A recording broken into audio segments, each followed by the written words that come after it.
In 1917, between the starting of the two Tennessees and only days after declaring war on Germany, the U.S. began its next class of battleship. These were the four ships of the 32,600-ton Colorado class. They were near repeats of the Tennessees. In fact, so much so that they could easily be called half-sisters, the only real difference being upgunning. Whereas the Tennessee class carried 12 14-inch 50 caliber guns in 4 triple turrets, the Colorados carried 8 16-inch 45 caliber guns in 4 twin turrets. Aside from that, they were virtually identical. They would be the last battleships under construction by the U.S. for 14 years. It is with some melancholy that if there is one phrase I would have to use to describe their careers, it would be other priorities. All were authorized in 1916, but with the U.S.'s entry into World War I, other priorities slowed their construction. Namely, the focus shifted to building merchant ships to get supplies across the Atlantic and destroyers to escort them. Post-war, work started again until other priorities intervened, namely the signing of the Washington Naval Treaty, which led to the canceling of Washington, the least completed of the four, and the following South Dakota class.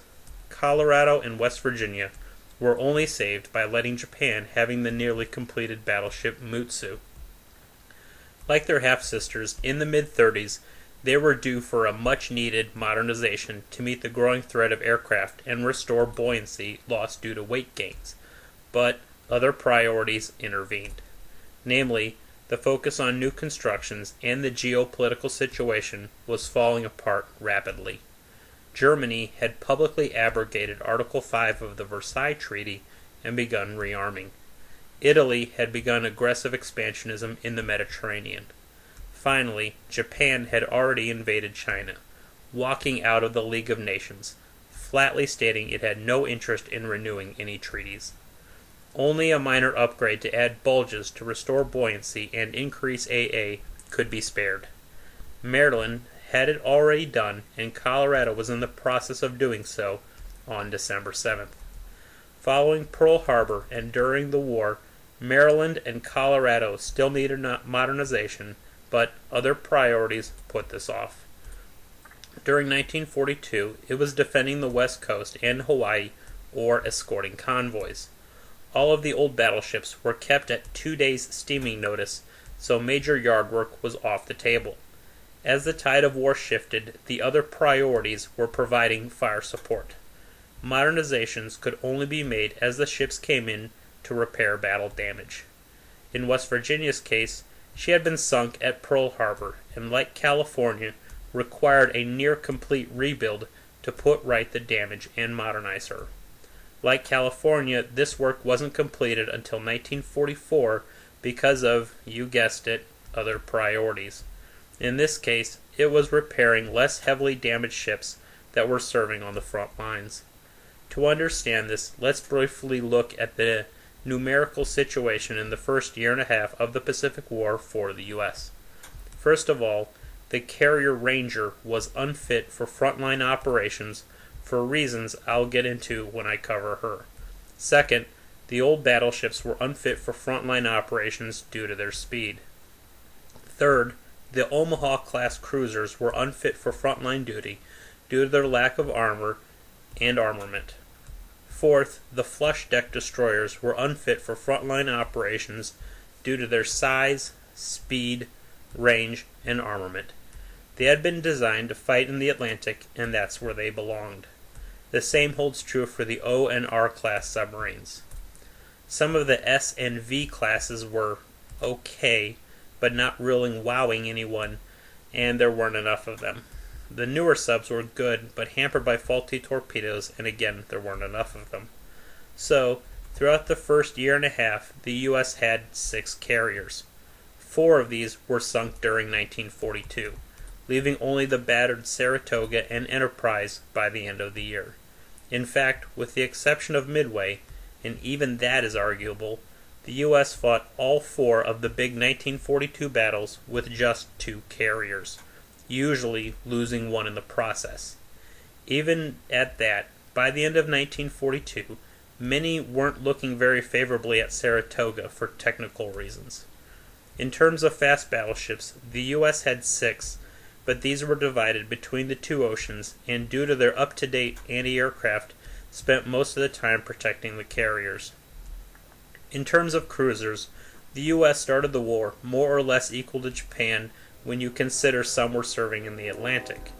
During the first year and a half-ish of the war, 9 of these were sunk, with several more badly damaged. When you look at destroyers, the situation is roughly comparable.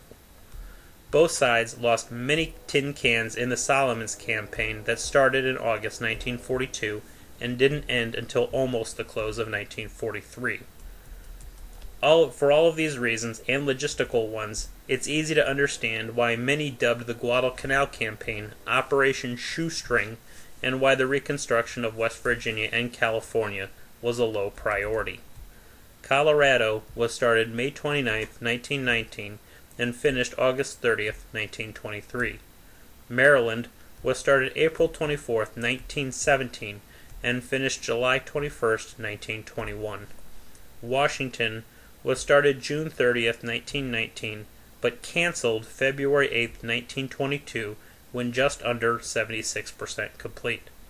West Virginia was started April 12, 1920, and finished December 1, 1922. Main armament was 8 16-inch 45 caliber guns in 4 twin 920-ton turrets, 2 forward and 2 aft, all on the center line. The guns were individually sleeved, meaning they could raise and lower separately of each other in a turret. Maximum gun elevation was 30 degrees from the start, giving them a range of 17.5 miles. Loading was at 1 degree elevation, and like most large guns, had a recoil of about 4 feet. Rate of fire was about 2 rounds per minute per gun, and used 5 propellant bags. 100 rounds per gun were carried. Again, in light of their main task during World War II being fire support, 75% were usually high capacity and 25% armor piercing. The high capacity rounds were 1,900 pounds with a 153.5 pound bursting charge and a muzzle velocity of 2,635 feet per second. The armor piercing rounds were 2,240 pounds with a 33.5 pound bursting charge and a muzzle velocity of 2,520 feet per second. Secondary armament was again 14 of the 5-inch 51 caliber guns. 10 were in casemates built into the superstructure just above the main deck, 5 on each side. Above these were the 4 open mount guns, 2 on each side. Turretary armament was 4 3-inch 50 caliber anti-aircraft guns in single open mounts, 2 on each side. Finally, 2 21-inch torpedo tubes were fitted.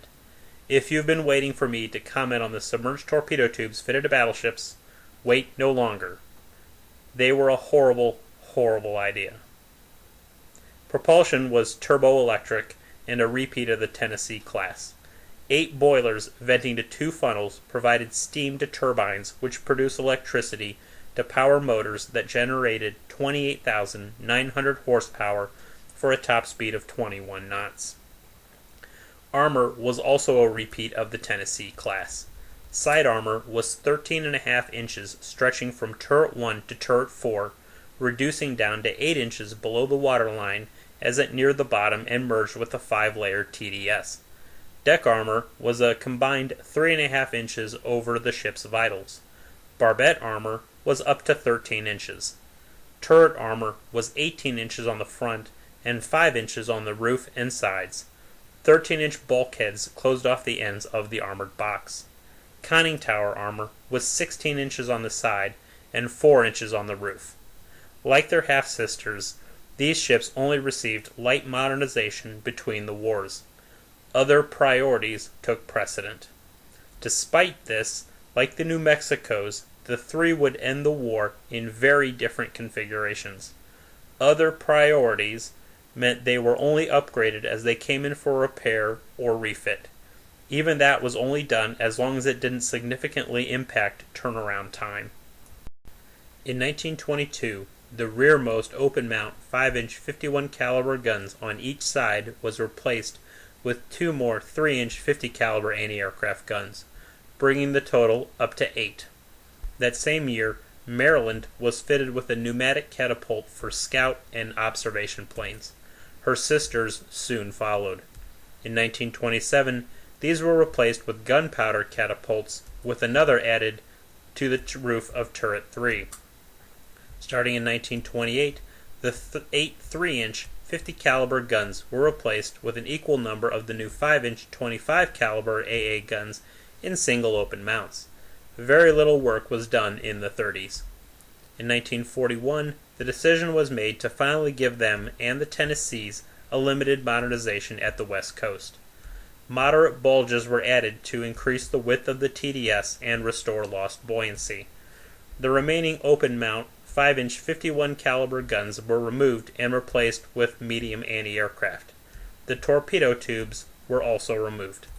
Maryland was the first, finishing at the start of August 1941. Colorado went in next and was doing so on December 7th. In early 1942, Colorado finished with and Maryland received more minor work. Splinter shields were added to the 5-inch 25 caliber guns. The rear cage mast was cut in half to open anti-aircraft firing arcs. Search radar, fire control radar, and more light and medium anti-aircraft was added. The catapult on Turret 3 was removed. In November 1943, Colorado and Maryland traded one of the 5-inch 51 caliber guns on each side for more medium anti-aircraft. In March of 1944, while the forward one was kept, Colorado and Maryland had the remains of their aft cage masts removed and replaced with a short tower structure. In September of 1944, West Virginia returned from repairs of damage suffered at Pearl Harbor, where she was sunk. This was a virtual rebuild like the Tennessee's. Water damage had to be fixed throughout. Modern radars and remote power control for the guns was fitted. The catapult on Turret 3 was removed, as were the torpedo tubes. Deck armor was increased to 5.5 inches. Turret roof armor was increased to 7 inches. The superstructure and cage masts were replaced with a new superstructure housing just one funnel. All of the 5-inch 51 caliber and 5-inch 25 caliber guns were removed and replaced with 16 5-inch 38 caliber dual-purpose guns in 8 twin turrets, 4 on each side. New and many more light and medium anti-aircraft guns were fitted. Giant bulges were added to increase the width of her TDS and restore lost buoyancy, at the cost of making her too wide to use the Panama Canal and reducing speed to just under 20 knots. Displacement rose to about 35,000 tons. While repairing kamikaze damage in May through August 1945, Maryland had her superstructure altered. At the same time, all of the 5-inch 51 caliber and 5-inch 25 caliber guns were replaced with 16 5-inch 38 caliber dual-purpose guns in twin turrets, 4 on each side. In November of 1924, the hulk of the unfinished Washington was towed out to sea and used as a target. Hit by shells, torpedoes, and bombs, she proved the strength of her TDS and armor scheme by staying afloat for 3 days before finally being pounded down by New York and Texas. The lessons, though, were clear. Older ships needed better deck armor and a wider TDS. Thus began the modernizations of the older ships. In 1940, at the direction of President Roosevelt, along with the rest of the Pacific Fleet, they transferred their home port from San Pedro, California, to Pearl Harbor. This was done specifically to send a message to Japan that the U.S. would come to the aid of her allies if Japan moved against the East Indies. Few seriously suspected it would put the Pacific Fleet in range of Japanese carriers. Maryland and West Virginia were at Pearl Harbor on December 7th. Colorado was at the West Coast getting her modernization. West Virginia was hit by 2 bombs, both converted 16-inch shells, both duds. One crashed through the housing at the top of the forward mast and into the superstructure. The second hit Turret 3, demolishing one of the planes on it and knocking the other down to the main deck, where it landed upside down next to Turret 4. The bomb then penetrated the turret roof, where fires from the aircraft's fuel burned out the turret. What didn't fail to explode were the 9 torpedoes that hit her port side. One hit the stern, blowing her rudder off. The others blew holes in her side. Considering her unprepared state and the level of damage, her TDS was overwhelmed and she began to roll over. Fortunately, her crew had the sense to counterflood the other side, and she sank on an even keel. Burning fuel oil surrounded the ship and melted her 5-inch 51 caliber gun house, causing it to collapse. She was finally refloated in mid-May of 1942 and left for repairs and modernization at the West Coast a year later in early May of 1943, having been stripped of her cage masts and 5-inch 51 caliber gun houses, along with other minor gear. Maryland was inboard of Oklahoma, so was immune to torpedo attack. She was, however, hit by 2 bombs that did minor damage, including some flooding forward. Along with Pennsylvania and Tennessee, she departed Hawaii in late December for the West Coast to be repaired and upgraded. Colorado and Maryland spent all of 1942 and the first 3 quarters of 1943 mostly guarding the West Coast, training, and escorting convoys to the Southwest Pacific. In the 4th quarter of 1943, Colorado and Maryland finally saw action by supporting the invasion of the Gilberts. In the 1st quarter of 1944, they supported the invasion of the Marshalls. In mid-1944, they supported the liberation of the Marianas. While doing so, Colorado was hit by shore fire, but the damage was light, so she remained on station until August before heading in for repairs and refit that would last until November.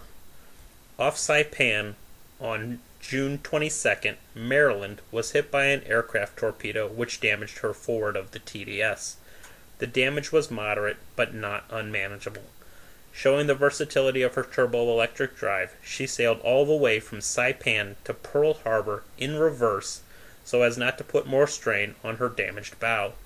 After repairs in the 3rd quarter of 1944, Maryland covered the invasion of the Palau Islands south of the Philippines. In October, Maryland and the now repaired West Virginia covered the landings at Leyte, taking part in the Battle of Surigao Strait. Maryland fired 48 and West Virginia 93 times. On November 19th, Maryland was hit near Turret 1 and 2 by a kamikaze. Staying on station, 10 days later, she was hit again. Colorado, having returned a week earlier, was also hit by 2 kamikazes. In early December, Maryland departed for repairs, Colorado heading out 2 weeks later. With quick repairs completed, Colorado returned to the front at the start of 1945 to join West Virginia in covering the liberation of Luzon, but soon departed for overhaul. In February, West Virginia moved on to cover the invasion of Iwo Jima. In March of 1945, all 3 covered the invasion of Okinawa. On April 1st, West Virginia was hit by a kamikaze, but the damage was light and she stayed on station. On April 7th, a kamikaze hit the roof of Turret 3 on Maryland, wiping out the AA crew there, but only denting it. A week later, Maryland headed to the West Coast for repairs and upgrades. In mid-May, Colorado departed for resupply and overhaul, leaving West Virginia to remain with the invasion force and then prepare for the invasion of Japan. Colorado and Maryland finally returned in mid-August at the end of the war. All 3 were sold for scrap in 1959 after spending 12 years in reserve.